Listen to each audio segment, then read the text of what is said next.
আল্লাহর নবী বলেন ইযা খাতাবা ইলাইকুম মান তারদাউনা দীনাহু ওয়া খুলুকাহু। এইখানে ছোট্ট করে একটা বিষয় আমি একটু বোঝানোর জন্য বলি। হে যুবক, বিবাহ করার সময় শুধু সাদা চামড়ার বাদর দেখে পিছনে দৌড়ানো ঠিক হবে না।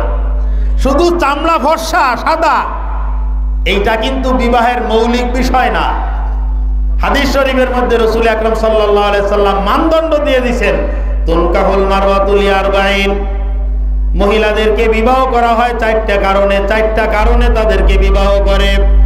লিমালিহা, এক নম্বর তাদের সম্পদের কারণে, দ্বিতীয় নম্বর লি জামালিহা তাদের সৌন্দর্যের কারণে, তৃতীয় নম্বর লি হাসাবিহা তাদের বংশের কারণে, আর চতুর্থ নম্বর হলো লি দীনিহা তাদের দিনদারির কারণে। মহানবী সাল্লাল্লাহু আলাইহি ওয়াসাল্লাম নির্দেশ করতেছেন, পরামর্শ দিতেছেন, উম্মত ফাজফার বিজাতিদ দ্বীন তারিবাত ইয়াদাকা, কয় দিনদারিকে প্রাধান্য দাও, না হলে তুমি লুণ্ঠিত হয়ে যাবা। বিবাহ করার ক্ষেত্রে খ্রিস্টানরা বিবাহ করে সৌন্দর্য দেখে। খ্রিস্টানরা কি দেখে বিবাহ করে? খ্রিস্টানরা বিবাহ করে সৌন্দর্য দেখে, আর ইহুদিরা ব্যবহার করে মেয়ের সম্পদ দেখে, আর হিন্দুরা বিবাহ করে বংশমর্যাদা দেখে। মুহাম্মদুর রাসূলুল্লাহ সাল্লাল্লাহু আলাইহি সাল্লাম বলেন, আল্লাহর নবীর নাম শুনলে সাল্লাল্লাহু আলাইহি সাল্লাম বলা ওয়াজিব না? আমার আপনার নবী জনাবে মুহাম্মদুর রাসূলুল্লাহ সাল্লাল্লাহু আলাইহি ওয়াসাল্লাম বলতেছেন, ও আমার উম্মত, সমস্ত ধর্মের লোক, হিন্দুরা বংশ দেখে বিবাহ করলো, খ্রিস্টানরা সৌন্দর্য দেখে বিবাহ করলো, আর ইহুদিরা টাকা দেখে বিবাহ করলো। তোরা তো মুসলমান, তোমরা কি দেখে বিবাহ করবা? আমি মুহাম্মদুর রাসূলুল্লাহ বলতেছি, তোমরা দিনদারি দেখে বিবাহ করো। সুবহানাল্লাহ। সাথে সাথে ফাজফার বিজাতিদ দ্বীন, দিনদারিকে প্রাধান্য দাও। এর অর্থ কি? একটা মেয়ের দিনদারি আছে, সৌন্দর্য আছে, বংশ ভালো, টাকা পয়সাও আছে, আলহামদুলিল্লাহ, নূরুন আলা নূর, এর থেকে ভালো আর হইতে পারে না।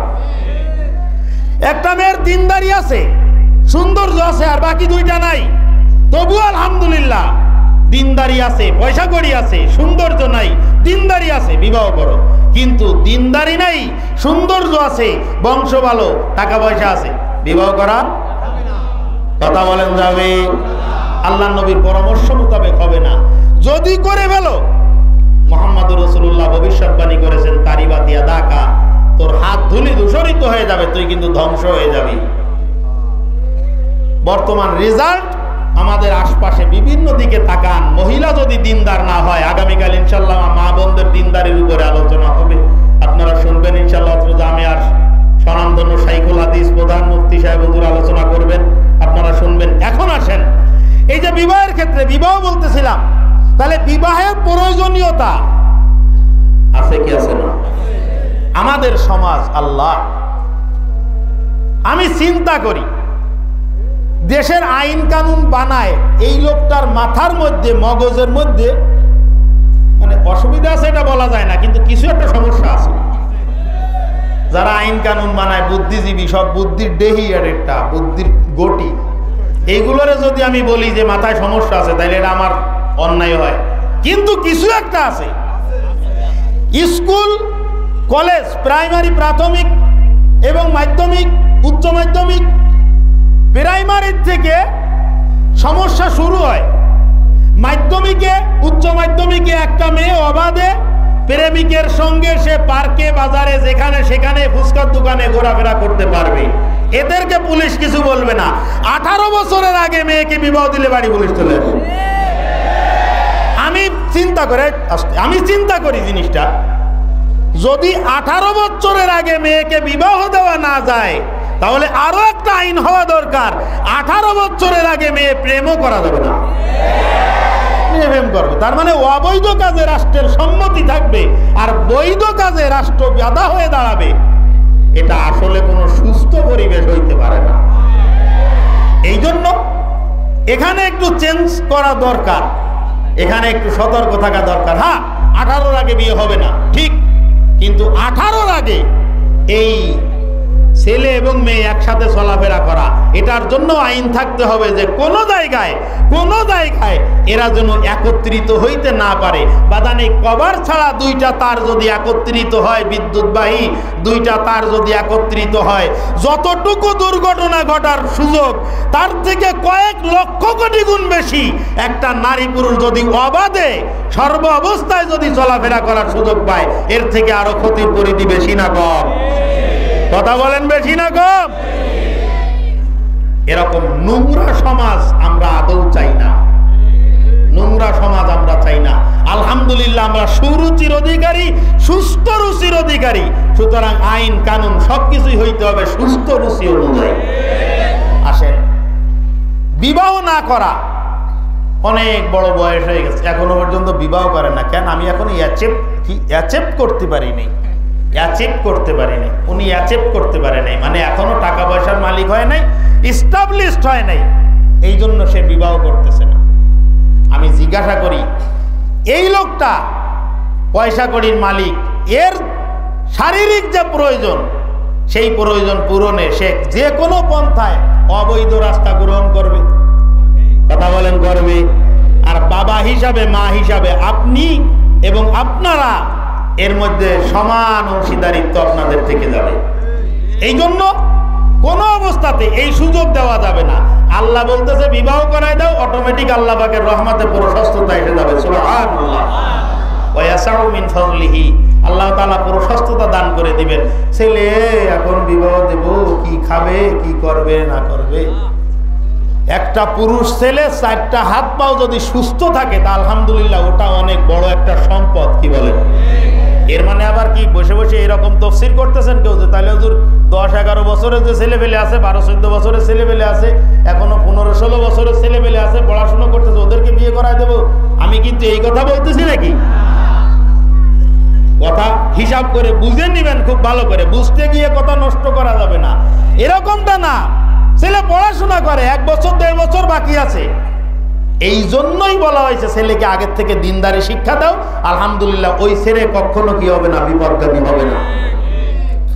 ও মুসলমান, ইসলাম আল্লাহ এবং তার হাবিব সাল্লাল্লাহু আলাইহি ওয়াসাল্লাম যতগুলো বিধিবিধান আমাদের জন্য দান করেছেন, যতগুলো পদ্ধতি আল্লাহ পাক দান করেছেন, প্রত্যেকটা পদ্ধতির মধ্যে অবশ্যই কোনো না কোনো দিক দিয়ে কল্যাণ আছে। কি আছে না? জোরে কর। প্রত্যেকটা জায়গায় কল্যাণ আছে, আমরা বুঝতে পারি আর না পারি।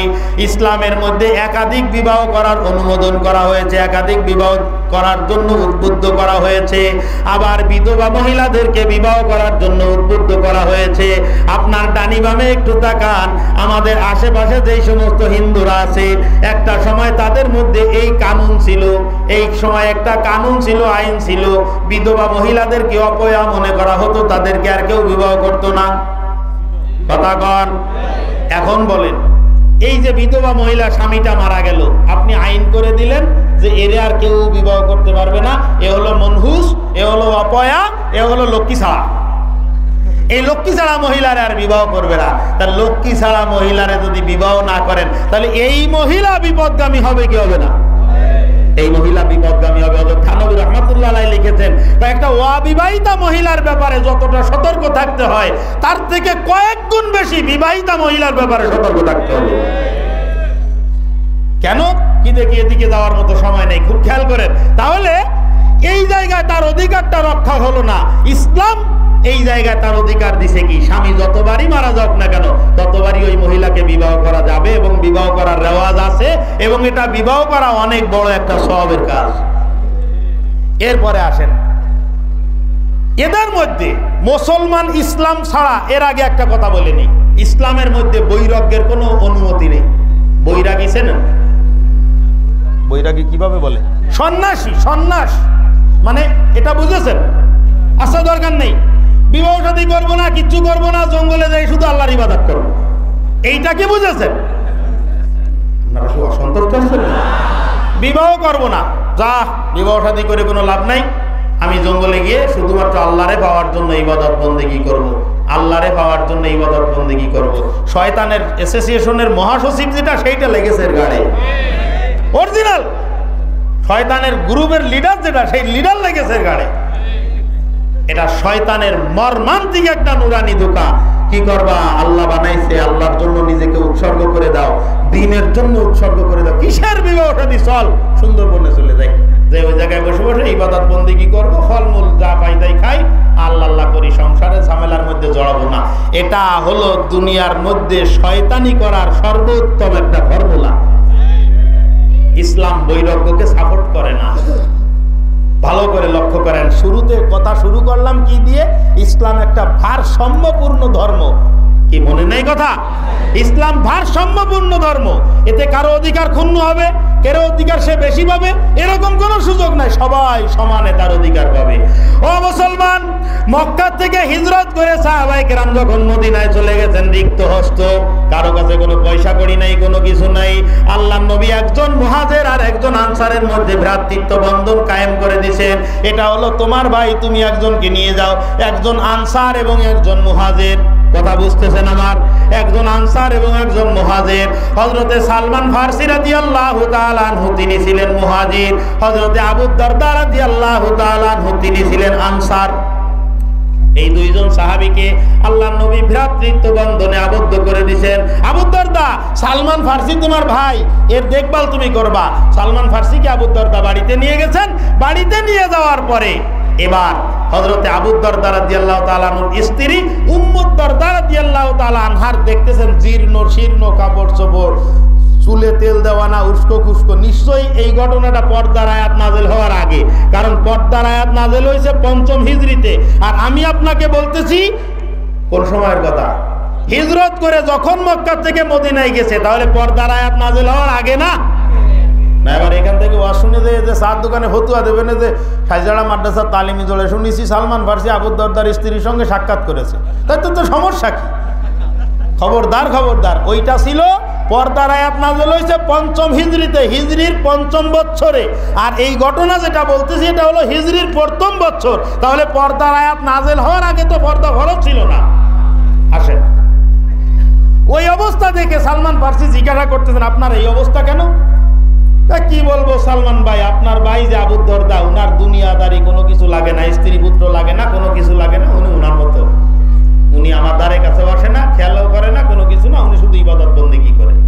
হযরত সালমান ফারসি রাদিয়াল্লাহু তাআলা আনহু বলতেছেন ঠিক আছে। রাত্রে খানা দিছে দুইজনকে, সালমান ফারসি এবং আবু দারদা রাদিয়াল্লাহু তাআলা আনহু দুইজনকে খাবার দিছে। খাবার দিলে হযরতে আবু দারদা বলতেছে ভাই সালমান আপনি খান, আমি রোজা। রাত্রে না, বলে গেছে দিনের বেলায়, আপনি খান আমি রোজা। হযরতে সালমান ফারসি বলতেছে আপনি না খাইলে তো আমি খাবো না, খান। এখানে একটা মাসালা দেখেন, মেহমানের তেলজুইর জন্য, তার মনোরঞ্জনের জন্য, তার খুশির জন্য, যে আমি না খাইলে সে খাচ্ছে না, আমার ঘরে সে মেহমান, তাহলে নফল রোজা ওই মেহমানের সন্তুষ্টির জন্য ভাঙ্গার অনুমতি আছে। বুঝেছেন মাসালা? মেহমানের সম্মান কত বেশি। আপনি আমার বাড়িতে মেহমান, আমি রোজা আছি, আপনি বললেন যে হুজুর আপনি আমার সঙ্গে একটু শুরু করেন, তখন আমি বললাম রোজা, আপনি তারপরে অনুরোধ করতেছেন, তাহলে আপনার অনুরোধ রক্ষার্থে নফল রোজা ভেঙে আপনার সঙ্গে খানায় শরীক হইতে হবে, পরবর্তীতে রোজাটা কাজা রেখে দেবো, ওটা আলাদা জিনিস। হযরতে সালমান ফারসি বলতেছে খাও, ধরো। খাইছে। রাত্র যখন হয়ে গেছে, রাত্র হয়ে যাওয়ার পরে সালমান ফারসিকে সুন্দর মতো শুইতে দেওয়ার ব্যবস্থা করে উনি চলে যাচ্ছে জায়নামাজ নিয়ে। এ ভাই কোথায় যাচ্ছ? আমি ইবাদত করতে যাচ্ছি। কয় ইবাদত করে, এখন ঘুমাও, যখন ইবাদত করার সময় হয় আমি তোমাকে বলবো।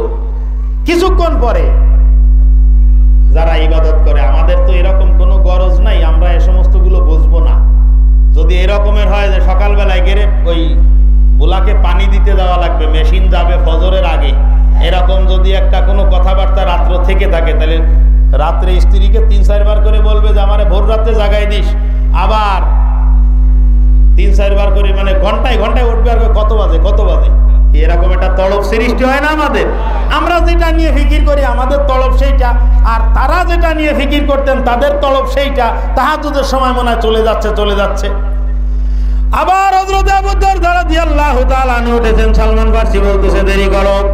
এইভাবে করতে করতে রাত্রের 2/3 অংশ চলে গেছে। 2/3 অংশ মানে 3 ভাগের 2 ভাগ অতিবাহিত হয়ে গেছে। এবার সালমান ফারসি রাদিয়াল্লাহু তাআলা আনহু বলতেছেন এখন ওঠো। এরপরে গিয়ে দুইজন ইবাদত বন্দেগী করতেছেন। সকালবেলা এই ঘটনাও যদি আবু দারদা রাদিয়াল্লাহু তাআলা আনহু গিয়ে আল্লাহর নবীকে বলতেছেন ইয়া রাসূলুল্লাহ ইয়া হাবিবাল্লাহ, সালমান ফারসিকে আপনি আমার ভাই বানাই দিয়েছেন, আমার কোনো আপত্তি নাই, কিন্তু এই লোকটা আমার ইবাদত করতে দেয় না, নামাজ পড়তে দেয় না, রোজা রাখতে দেয় না। মানে আমি আমার মতো করে উপস্থাপন করলাম আর কি। আবু দারদা গিয়ে বলেছে আল্লাহর নবীর কাছে ইয়া রাসূলুল্লাহ এই ব্যাপার কি, এই ঘটনা ঘটেছে গতকাল। আল্লাহর নবী বলেন, আল্লাহর নবী বলতেছেন যে সাদাকা সালমান, ও আবু দারদা সালমান ফারসি সঠিক বলেছে, জোরে বলেন সুবহানাল্লাহ।